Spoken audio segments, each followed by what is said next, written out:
Todos los álbumes de Gorillaz de peor a mejor. Tenemos el próximo álbum de estudio de Gorillaz, The Mountain, a la vuelta de la esquina.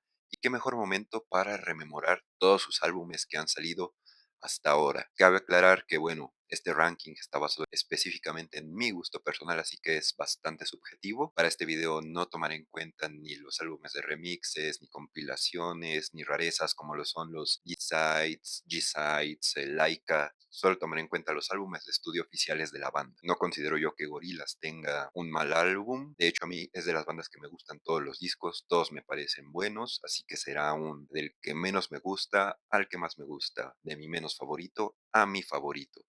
Y bueno, sin más que agregar, comencemos. En el último lugar está The Fall. Y bueno, tal vez este sí pueda ser considerado por muchos el peor álbum de la banda.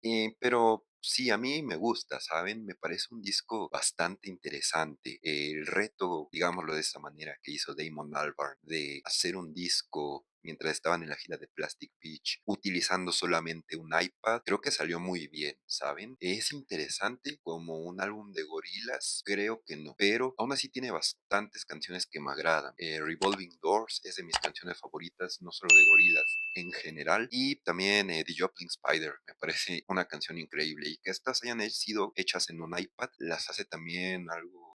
Digo, ¿cuántos no hemos tenido un acceso a un iPad y no seremos capaces de hacer eso? La intro de Foner to Arizona me parece hipnotizante.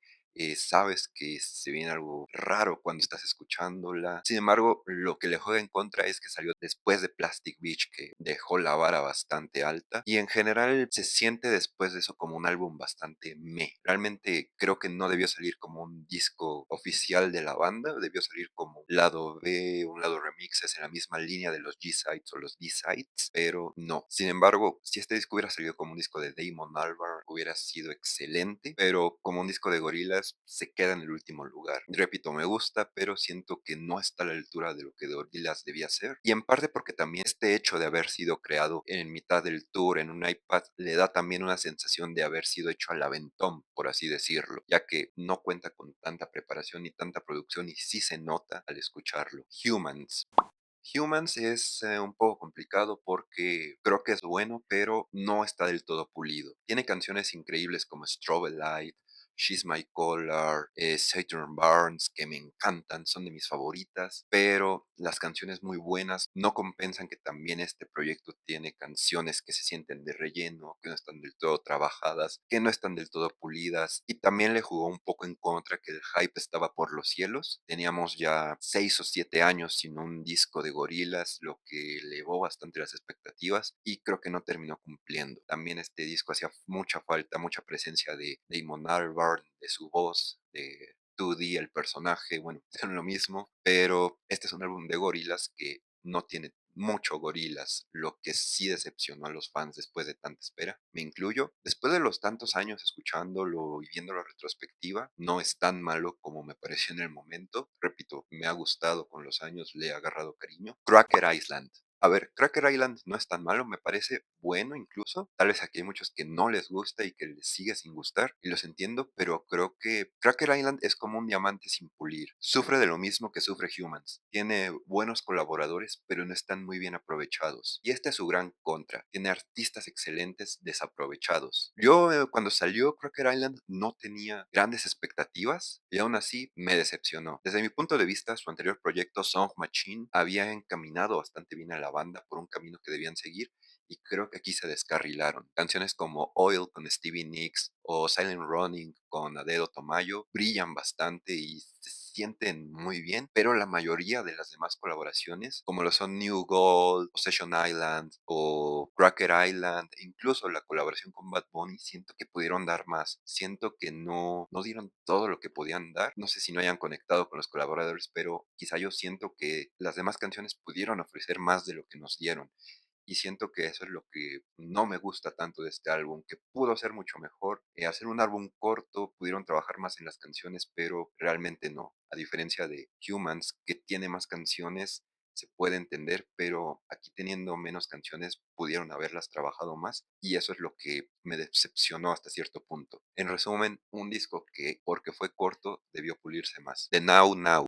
Sé que creo que hay muchos que prefieren a Humans por sobre The Now Now, pero yo prefiero a The Now Now sobre Humans. Me encanta The Now Now. Este disco es de mis favoritos en general. Siento que lo que le juega a su favor a este disco es que es menos ambicioso que los demás proyectos de Gorillaz y eso lo hace brillar porque cumple ese objetivo. Es un disco para escuchar perfecto en una tarde fría, tranquila, relajado, muy chill. Pues su vibra y su atmósfera melancólica, combinada con la vibra de Gorillaz, le da un toque excelente. Este disco era, bueno, ante si Damon escuchó a sus fans que no había mucho 2D en Humans y así nos entregó este disco y fue excelente. A mí me encantó. En su momento me gustó tanto que lo llegué a considerar entre los dos mejores. Ya después de los años, creo que no es mejor que los que vienen, pero aún así me encanta. De mis favoritos. Song Machine. A ver, siento que a muchos no les gusta Song Machine, pero a mí me gusta bastante. Creo que es tal vez porque este disco yo no esperaba mucho y me sorprendió bastante. Este era el disco que tenía todo para salir mal y salió muy bien. Un disco que no nos presentaba una historia, un lore detrás como nos tenía acostumbrados Gorillaz, siempre contándonos una historia, lo que le sucede a los personajes.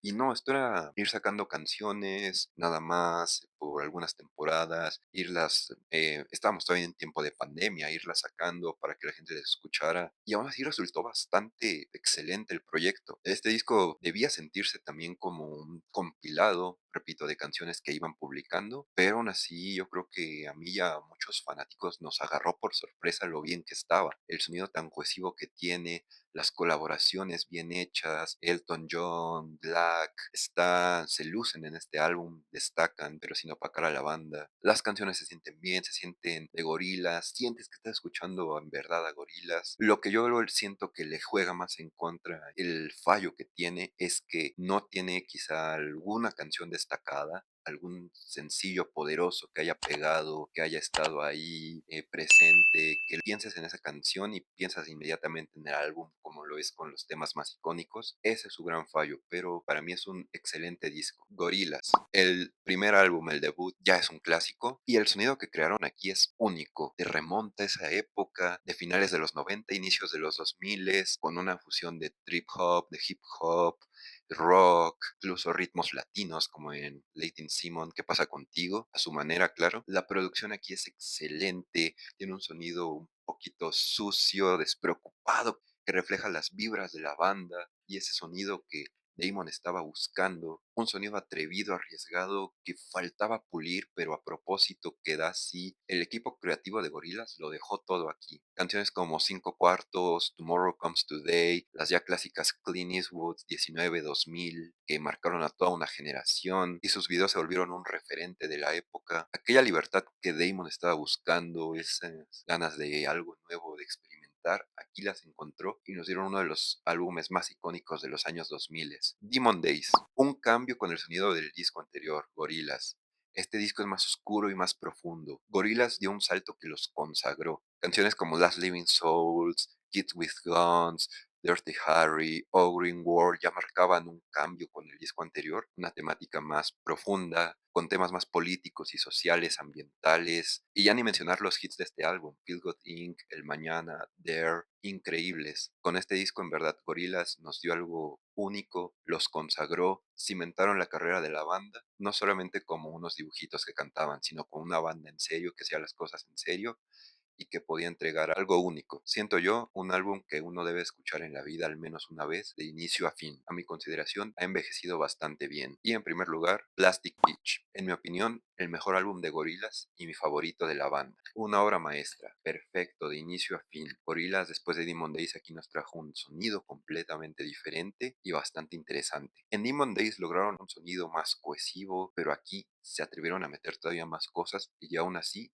lograron un sonido bastante cohesivo e interesante e innovador. En Plastic Beach perfeccionaron lo que habían iniciado en Gorillaz y habían desarrollado en Demon Days. La propuesta es bastante interesante y la implementación de sintetizadores, por ejemplo, en Rhinestone Eyes o en Empire Ants, le dan un toque único y necesario y que no sabíamos que la banda necesitaba hasta que salió este álbum. La selección de colaboradores está curada de manera precisa que todos aportan algo único a la banda. Desde Snoop Dogg, Lou Reed, Bobby Womack, en verdad, cada uno lo da todo y brillan, pero sin opacar a la banda. Ni la banda los opaca a los colaboradores. Todos tienen algo que aportar y que se aprovecha de excelente manera. Y qué mencionar de todo el lore detrás de esta fase de gorilas, la isla de plástico, la historia contada en los videos que complementan las canciones, todo se siente perfectamente cohesivo y que tiene algo que aportar y algo que contar. Plastic Beach es uno de los proyectos más ambiciosos de la música y fue logrado de una manera tan perfecta que pocas veces se ha visto en la música, al menos en este siglo. Podría mencionar yo mis temas favoritos, pero terminaré enlistando todo el álbum, pero cada tema es único y cada tema aporta algo increíble. Stylo, Superfast Jellyfish, Glitter Freeze, Rhinestone Ice, la canción que da título al álbum, Plastic Beach, de mis canciones favoritas de toda la vida.